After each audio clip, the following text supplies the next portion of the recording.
Good afternoon, everyone. Hope all is well. So, we are now going to be going live with Shazad Ahmed, who is a property financer, who is a networking guru. He attends a lot of networking events. And this is what we are going to be speaking about as to how do networking events help in terms of securing property deals, sourcing property deals, and so forth. Let me just send this over to Shazad.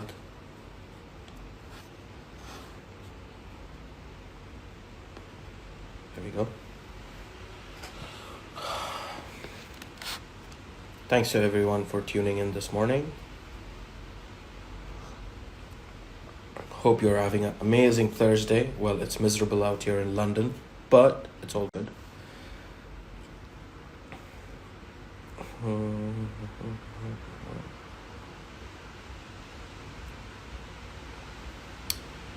we go.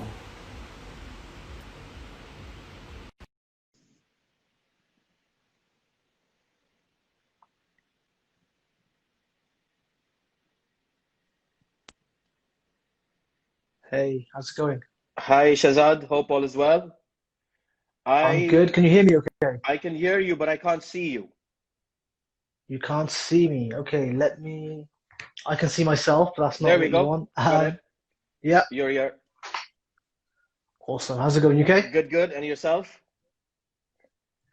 All good. Busy as you can tell, but yeah, Good all good. stuff. Good stuff. Thank you for Yeah. taking the time out and jumping on this live quickly this morning. It's a pleasure to have you on. The whole point of me doing this during these times is to share the knowledge, the positivity that you have, and to inspire other people to do what you do and possibly see how they can see your career as an inspiring career and how they can move forward with doing that. So, thank you so much for coming on. No, cheers. Thanks for having me. Thank you for having me. Shazad, before we start, if you can introduce yourself as to who you are and what you do. Yes, you look great. Right. So I'm a mortgage broker. I work mainly with property investors. So that means a lot of short-term finance, bridging finance, but then a lot of buy-to-lets, HMOs, commercial mortgages in the back end.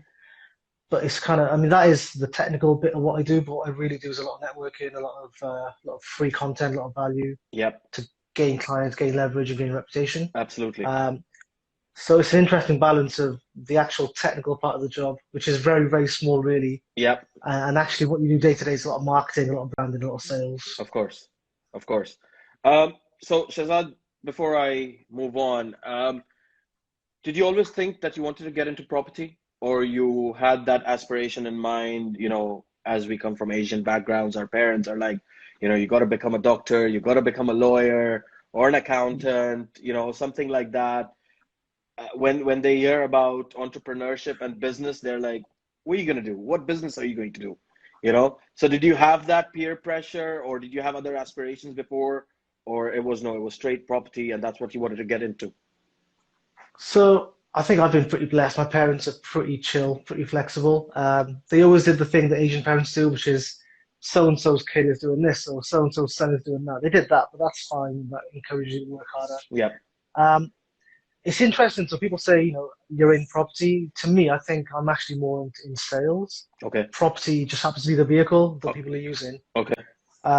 So whilst I'm interested in property, whilst I'm interested in helping people, and I'm qualified, which is the important thing, I consider myself actually half and half. I'm a salesperson slash into property. Of course.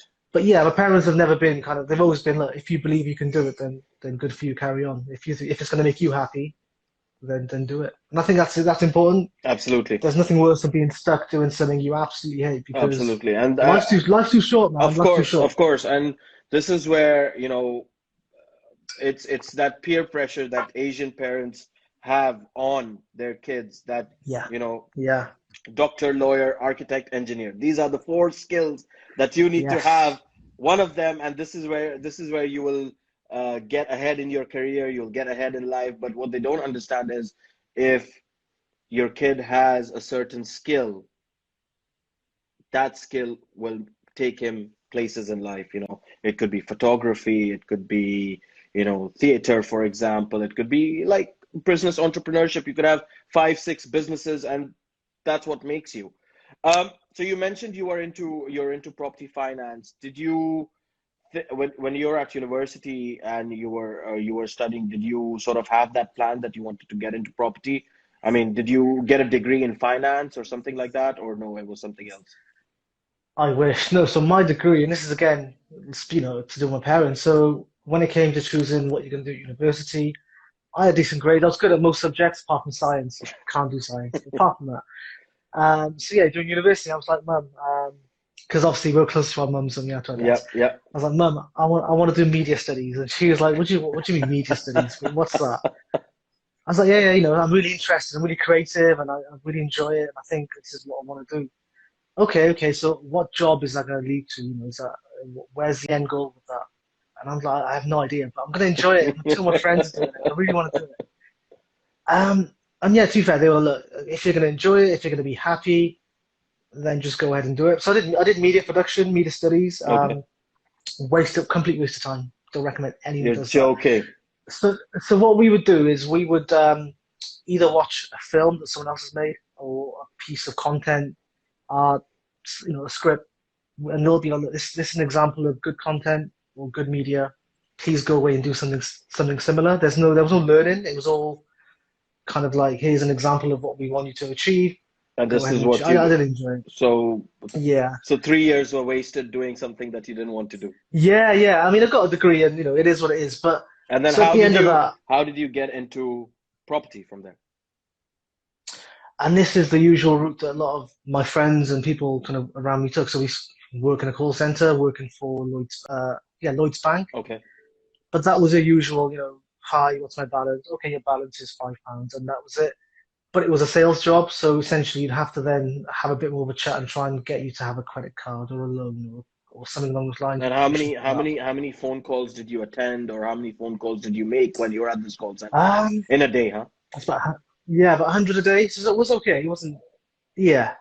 But when you're that age, to you that this is a great job. I'm making a lot of money for someone at that age. Yeah. So I enjoyed it, but then I was really good at the sales part of things. Okay. Like, so without even trying, I could just do it. And I guess your point, I think, knowing what I know now at my age, in those kind of jobs, once you hit your targets consistently, they know you're either gonna get bored and leave. Of course. So they'll try and give you like secondments or team manager, transition period just to keep you motivated. So we did the team manager thing, but then two of my friends had gone to Barclays as mortgage advisors. Okay. And they're like, Shaz, what are you doing? Come be a mortgage advisor. I'm like, guys, I'm really comfortable. I'm happy doing what I'm doing. This is making me decent money. They're like, yeah, but this isn't going anywhere. This And is and just, work and working at these call centers, you mentioned that you made good money. So how was that good money involved? Was there a basic salary, and then were there commissions involved in that? I mean, what was it about? yeah, so it's a low basic salary. I think salary at the time was 16, 17,000, but the commissions and the overtime. So this is what they do. You do X amount of overtime, you get a double decker bonus, you Yeah, get this bonus, you get this, working in the extra hours. But again, at that age, it was good money. I was living at home with the parents, so it was pocket money, it was my money, and it was easy and I was comfortable, if I'm honest. of course. But then, yeah, made the choice to go to Barclays, and it was really good. To be fair, they gave us a month. They paid for our CMAP qualifications, which not a lot of people would do. So then you I became was a speaking I qualified was mortgage speaking to broker. another mortgage broker yesterday as well from NatWest, Mm. and NatWest Yeah, also paid them for their CMAP qualification. So yeah, it's good to know how these banks sort of help you out in terms of getting to where you want, and obviously pay for your education as well. It's good. yeah, exactly. And then but again, Barclays was office based. They tried to not call it a call center; it was a contact center. But at Okay, the end of the day, people are calling in. They not want to speak to you; they want to speak to Barclays, and you're the voice or the face of Barclays, as it were. gotcha. Um, I enjoyed it. It was what it was, but again, it wasn't fulfilling because there was I didn't see what the end goal would be. What am I doing this for? Where is this going to lead to? Of course. And again, you get bored, you hit your targets, and it's a case of, okay, do we move you sideways? Do we try and give you And a and level uh, up? and these targets that you had, I mean, you mentioned that you hit them. I mean, how long did it take you to hit your yearly targets? I mean, what, 6 months, 3 months? So we'd have quarterly targets, and they were split across being compliant, so Okay. the more kind of technical stuff, Yep. but also across cross-selling, protection, and things like that. And they weren't difficult. I think they were made to be achieved Okay. because you wouldn't get a bonus for hitting them. It would just be a case of you'd meet your annual targets and you get X percentage pay rise. Okay. Um, but again, it was enjoyable, but it wasn't fulfilling because it was just like I'm going to be sat here forever doing this. Do So you know what I mean? it was just like a Um, I, hamster run kind of thing. You're just going in there, yeah, 9 to 5, exactly. running around, taking calls, meeting your targets, and Yeah, that was it. There was no sort of motivation in terms of earning money or getting where you wanted in your career. yeah, and there was no ownership as well. It was just, Yeah, this is client A, and the next person. Once they're done, they're done. They don't care about you. You don't care about of them, course, and you just move on. of course. Which works for some people, but for me, I was just like, what am I doing here? And most of the times people that call up the banks and stuff, they have issues, they have problems, and you might be getting at the back end of someone shouting at you, someone arguing with you. So it must have been all of those things as well, which would bring you down in motivation. Like, why is that person speaking to me like that? What have I done to Yeah, exactly. And it'd be like, look, it wasn't me who did that. It's like, yeah, but you're Barclays. Barclays did this to me, Um, but it was good. Like, you enjoyed it, and I think both call centers that I've worked at, everyone always says when they leave, it's always the people that are great. The job is okay, but it's always the people that you miss and you keep in touch with. Of course. And that was good. But as fate would have it, and this is where kind of things changed, they made us redundant. They moved all the jobs up to Liverpool, so Uh, I'm down in South Wales. okay. Um, and that was great for me. Did they did they Although, did so I'd they been did there. they offer you to go up to Liverpool? Yeah, so I think it was like the first year they would fund it, and then the rest after that. But that was never an option for me, if I'm Okay. honest. So I'd been there for just under 7 years. Okay. A lot of the people there had been there for like 10, 15 years. Wow. And they were going to give us 6 months gardening leave, so pay to do nothing. And for me, I was like, right, this is an opportunity. Do you know what I mean? Like learn a new skill or Yep, yep, develop yep, something, business. yep. But a lot of people were panicking. They were like, we're never going to get another job. What are we going to do? We're not employable. And I was just like, guys, relax. Like you've got a CMAP qualification, which means something. It's not a media degree. Yep. It Absolutely. actually means something. And you're qualified. You're good at what you do. You'll find a job, and you got 6 months to find a job. Yep. Just relax. So Or that you happened. or you've got 6 months to start a business. 6 months to do what you've always wanted to do. Of course. Do you know what I mean? So if you were complaining about your job before, then here's a good reason to do something you want to do. Indeed. So what happened during? So I took a good 3 months just doing nothing. Like I got two young kids, so spend time with the kids. Enjoy that time. Getting paid for it as well. And then I set up a small business on the side. Okay. So my brother-in-law, Yep. he's originally from Pakistan, Okay. and when he came over, I remember him saying, "Look, I don't ever want to work for anyone. I want to do my own thing. I'm not going to work for anyone." And he did for a small bit of time, get some money together. But I remember he just quit. He's quit his job. He's like, yeah, I didn't want to work for anyone anyway. And so now he's got, I think, about 10 to 12 different takeaways in South Wales. Wow. So he's done what he said he was going to do. Fair play to him. And he's always looking for new opportunities. We're always sitting thinking, oh, where's the gap? What can we do? What can we set up? So obviously I had a bit of money from the redundancy and the gardening leave, and I had time. So I was like, listen, I'm always traveling like to Birmingham or sometimes to other cities for like halal burgers and gourmet food. So Yep. why don't we Yep. just do that? And it was a passing comment. It wasn't like I really want to do this. It was just like here's an idea. And he's quite convincing. He's like, listen, Shaz, if you want to do it, why don't you invest with us? Okay, fine. Yeah, but then you've got to be the working partner. You've got to be actively involved, day to day. Yeah, fine. What am I doing? I'm not doing anything else. It's fine. And to be fair, what I really enjoy, kind of what my passion is like branding, graphics, marketing, sales, that So type of stuff. So I could all that media that you did at university sort of came into play during when you wanted to start your. absolutely exactly because all of his other takeaways, I've done all the graphics and the branding, the social media, I handled that. So I was like, okay, fine, I can do this, and because this could be my little thing. This is my baby. this is going to be our brand. But what I didn't realize really is how much hard work it is. Kind of, especially in the food trade, everyone gets their cut. You get anything that's left over at the end, supplies, cash and carry, all that kind of stuff. So, but we're still open. We've won awards for the foods. It's all good. But what again, side by side with that, after the month four, month five, month six, Yep. as much as I was enjoying burgers, I was itching to get back into doing something I was enjoying. So there was a job opportunity close by to where I live, and they were doing specialist finance. Okay. So I went and had a chat. It was like 6 minutes from my house. I could walk to work. Wow. What I've got to lose.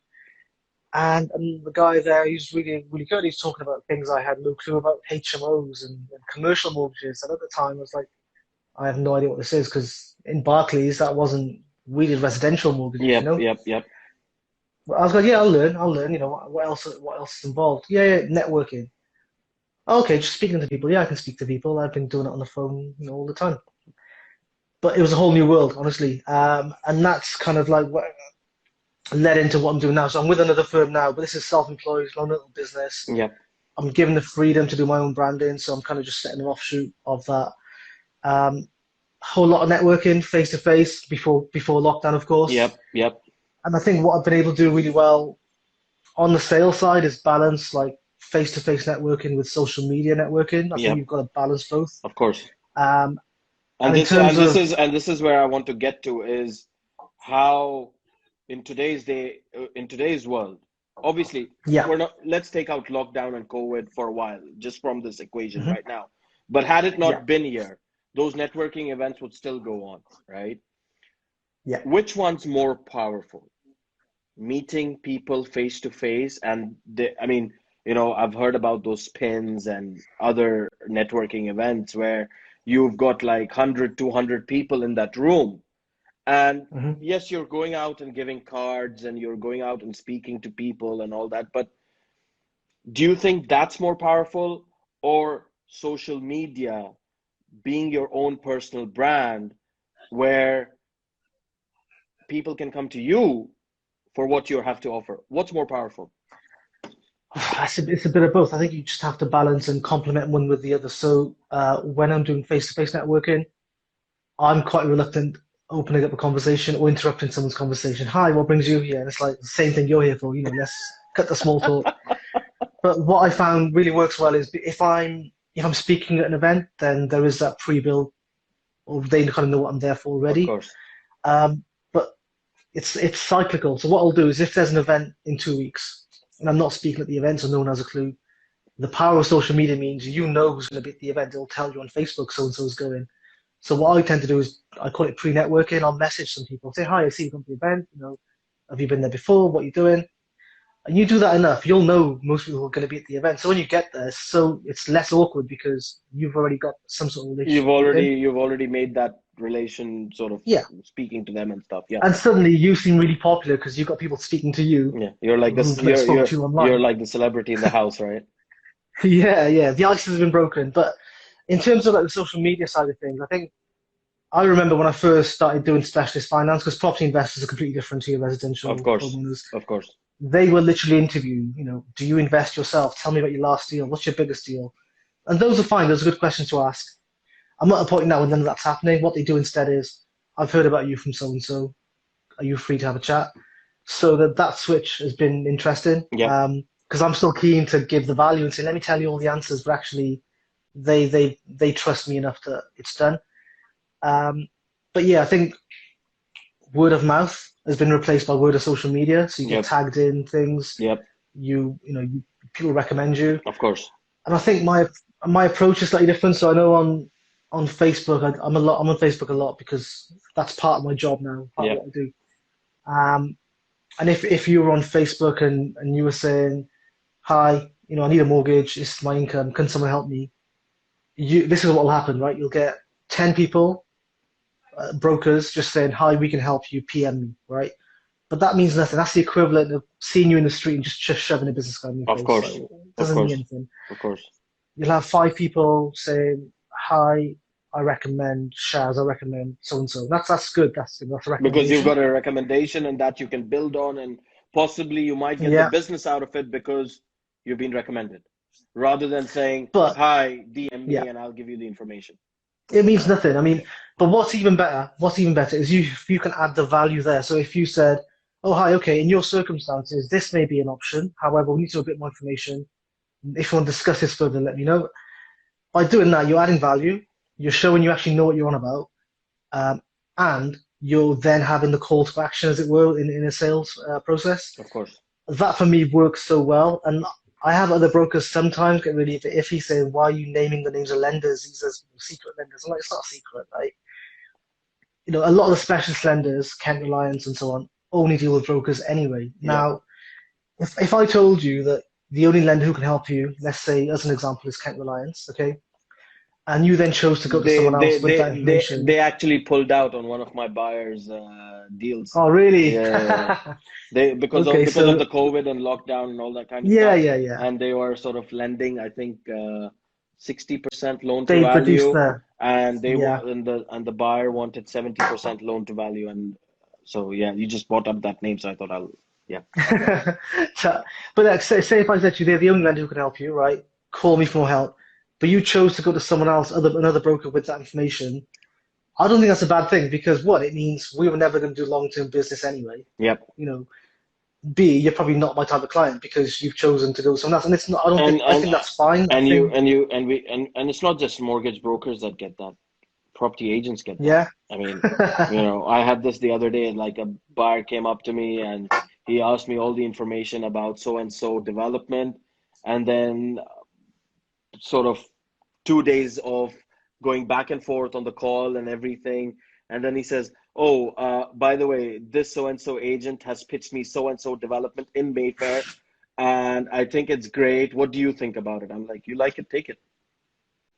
that's it. Like I Seriously. don't mind to use if you're using someone else, and occasionally you get people saying, yeah, I've got another broker looking at it, and I'm just like, look, no, without any kind of attitude, just you've got someone else looking at it, they're spending time on it, let them carry on, Of because course. why not? Why don't you trust them? What's the issue, like? Absolutely. I mean, and the point is that if someone wants to do business with you, they will do it Yeah, regardless. of course. And if they like the way you do business, they like the way you are approachable, the way you answer them at their queries and all that, sort of builds that trust in someone for you to go out and do those long-term businesses and build long-term relationships with them, So Yeah.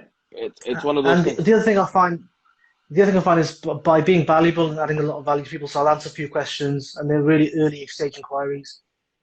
4, 5, 6 months down the line, they'll come back to me because they remember that was helpful. Yep. Versus someone else saying, let's PM me." Do you know what I mean? If you can add the value, they'll remember what you're doing.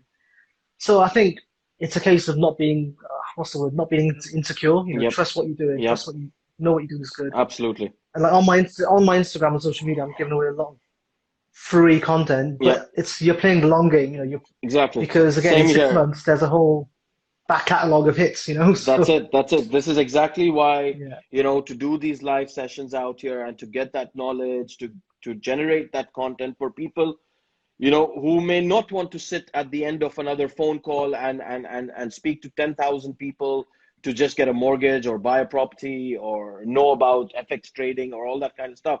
But it's just to generate that, and so that in your own free time, you can listen to it. And if you like it, yeah, then get in touch with Shaz if you're looking for a property finance deal, or get in touch with Murtaza from BTH Properties, and we'll provide you with the yeah, properties and the finance. So the point is, what I wanted to ask you is, I've been to networking events, quite a yeah. few. I mean, I could count them on my hands how many I've been to. I've possibly been to 10. Okay. But every time I go to a networking event, it's not fruitful. Mhm. Fruitful in the meaning that, okay, I go out and give my cards, I go out and speak to people, but then that's it. And you get an email, you get an odd email, oh, we met at that networking event, these are my details, let me know if you're looking for any business. And that's it. When it comes to property sourcing, property deals, closing inquiries, all that kind of stuff, it's always the case that I do deals with word of mouth people or on social media. That's it. These are the two avenues that I work with.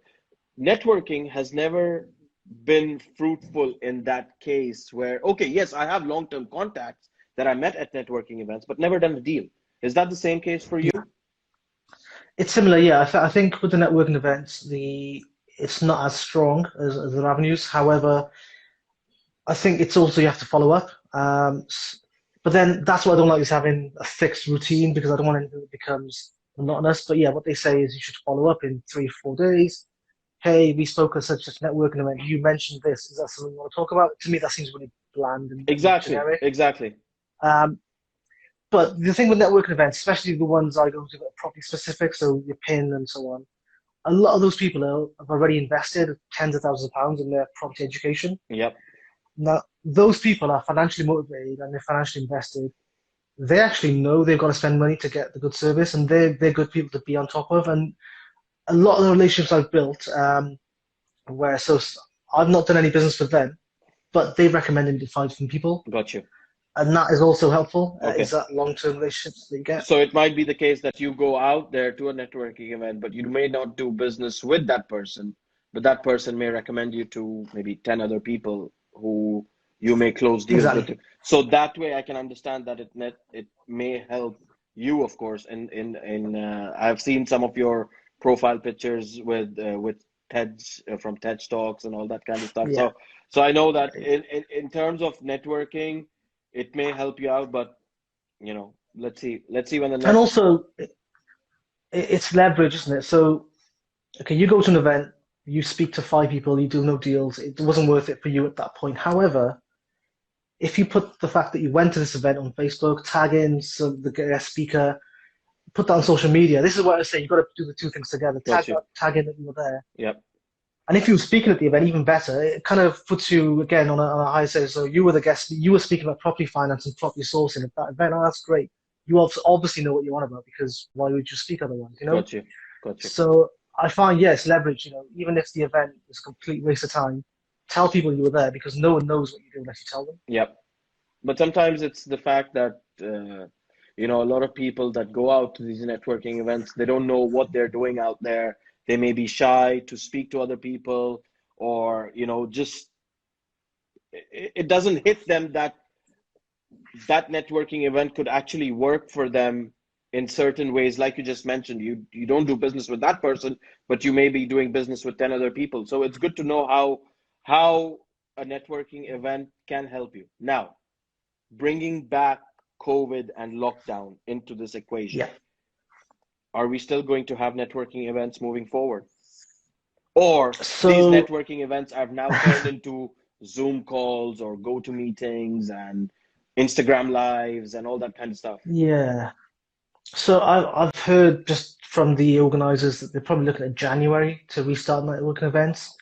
But the question would be, even if it's available, would you still want to go? If you can get this, it depends what you're going for. So if you're going to a networking event, but your main reason for going is to see the speakers, then you can do that online. You don't have to physically go to the event. Okay. If it means Also, I can you save also so travel, you broadcast the event online as well while you're doing it. sometimes they're recording them. Or, I mean, for example, if you're speaking this month at event B, but next month you're doing a Zoom recording, chances are the content's going to be pretty much the same of your Yep, speech. yep, yep, yep. Do you know what I mean? So, like, I travel from South Wales to Birmingham for the events, but actually, if I can avoid that travel and be at the event at my house, do I want to go? It depends. But if you're going for actual networking, this is the challenge I'm having. So, yeah, Zoom meetings and GoToWebinars, all great, but they're great for the speakers. There's not much networking going on because you're there listening for half an hour to someone speak. Exactly. I know they're trying their best. They have breakout rooms and all this sort of stuff. It Yep, doesn't yep, really work the same way. yep, yep. So I think networking is definitely suffering. Do you think it's But it's going to interesting. carry What can you on? do? It's going to carry on the same way after January when they do start? I mean, you tell me. So say if there was an event, I even if mean, it was local to you, the fact is that people, if you're telling me that by January there are 6 months right now between June and January, yeah. right? Hmm. People are Hmm. going to people got used to lockdown in 2 months. Yeah. In 2 months, people got used to Zoom calls, go to meetings. Instagram Live, I got used to it. I mean, I can't stay without doing an Instagram Live now. Yeah. I have to do one or two a day to speak to people to get that information out. So I got used to it, right? There are thousands of other people that got used to it. Now we've got 6 months. If these networking events don't take place, do you think these networking events will be the same? I mean, I personally don't think so, because if you're having a Zoom call now with 50, 100 people on there, then why would we go out and again meet people, all this COVID stuff, Yeah, you it's know? true. I mean, people are not, even though schools are open, people are not just sending their kids to school. So even though the event might physically still be happening, you may not want to go in because of your own health and But safety. then So at yeah, that I don't point, will think, you will you will you be bringing in the live section in there that people can just join in from wherever they are? it's an interesting one. So I'm going to use PIN as examples because I know what's going on with PIN. For the last 2 or 3 months, however long it's been, what they did, they normally have 50 events up and down the country, but they condensed them, I think, into 4 or 5. So if the events that were on the first Thursday, the four, they're all together, right? And that worked really well. From next month, they're going to go back to having individual events, so 50 events again. My point to them has been, guys, look, why would so now I'm sat here. I would never go to Pin in Newcastle. Right? It's too far. Okay. However, if this month now on the virtual Zoom Pin, the speaker is really amazing. I want to see the speaker. Why would I not go to Newcastle? Why would I want to go to Cardiff Pin, which is closer to me, if virtually I can just go to any pin that's got Exactly, better speakers? exactly. Location doesn't matter anymore. Yeah. So that I think is going to be an issue as well. But it's No, revenue as well. We're going to lose a lot of money. absolutely. And the point is, you might not be able to give your business cards to people. You know what? I hardly give out cards. I've printed some. I've designed some because of the media studies thing, Yeah. and they're very soft touch. I make a big deal when I give some out. But for me, it's like a challenge. If I can go 10 minutes and just speak to someone without mentioning what I actually do and without mentioning, getting out my card, Yeah. I'm like, yeah, I've won because it means I'm interested in what they're saying. And I'll ask silly questions. I'll mention the burger joint because that's something really different, And and you that makes it memorable. and you still have that burger joint still running. I still have it at the moment. I'm getting rid of it now because I want Okay. to invest more. I need my time back as well, if Got I'm you. honest. Got you. But things like that. So I think I had a post on Instagram many months ago when I was doing useful stuff. So It was so so you are selling it. You are selling your burger joint. I'm exiting out of it myself, yeah. So they'll still run it, but I'm not going Okay. to be All involved right. anymore. Okay. Got you. It's just saving me the hassle. Okay. But yeah, so I put a post on Instagram many months ago, and it was talking about just trying to be memorable as opposed to people say, be smart and but I think just be memorable. So yeah, I do property finance. I'm whole of market. I've got access to 90 lenders. No one cares really. Also, I've got a side business. I've got a gourmet burger restaurant. That is really memorable. That hits them. The next time you see someone, or the next time they see you, they're going to be, oh, how's the burger restaurant going? Or the next time they eat a burger, you might hit their head straight. Absolutely. It's one of those And things, just right? That thinking, it's so unique. Not everyone in that networking room will have a burger joint. yeah. And then when I'm speaking to people, I'll ask them questions to get something unique out of them. Yep. So, my wife runs a salon. Okay, that's interesting. I'll remember that next time. Well, my cat is at the vet's. Okay, well, next time I see them, I'm going to ask them, how's your cat now? Because that shows you care, and those are things that build those relationships, I think. So it's key not to just talk about business, but just drop a personal line in there so that they remember you with that personal line for whatever they are going to do in terms of business, I guess. Yeah, and just remember that. And the thing is, again, look, you could be speaking to an 18-year-old deal sourcer who's got no money, he's living at home. So he's not Yep. going to get a mortgage from me. But just think of the bigger picture. He's going to be connected with people who are buying property. So I think a lot of people, when it comes to networking, are really short term and really focused on Yep. the here and now. Yep. It's worth thinking about the long term. We've got a comment from Raj Kiran Patel. I don't know if you know him, Yeah. but he mentioned that he's seen you at one of the networking events with the Okay. TED Talk. So he Cool. mentions there is a social aspect to networking events. Of course, you meet people. Mhm. Personally, this is one of my main reasons for attending. If geographical possible after lockdown, I will continue. Good. So it's Good. And good. that's good. I think, yeah, the social aspect is interesting. there's only so much you can do over Zoom and such, you know. Of course, of course. I really miss people. If I'm honest, the biggest challenge and switch for me is not to be interacting Absolutely, around with people. absolutely. Body language and all this sort of stuff. It's all psychological, but it makes a big difference, And this is definitely. this is exactly why I do live calls right now. But obviously, I'm in a different game. I'm into property viewings, meetings, all Yeah, that kind of stuff, showing around. So, but when I do, and I specifically take out time to do these lives. One's at 12, one's at 3. mhm. At first, when it was complete lockdown, I would do like 3, 4 live sessions a day. But now it's like I have to get to work as well, so I do these two. But it's good to know about people, what they're doing, how they're building their career, what are they doing different during these times, how are they doing it. So it was good to have you on here, Shazad, and speak about what you do, especially a great insight on networking events. Thank you so much for sharing that. Before you go, I do this with all my guests that come on board, to share Yeah. a positive advice to everyone out there, because there's a lot of negative sentiment that's around us right now, with people losing their jobs, businesses going bust, redundancies and furloughs and all that kinds of, and people are not in the right mind frame of where all this is going. People don't even know whether lockdown's over or not, all that kind of stuff.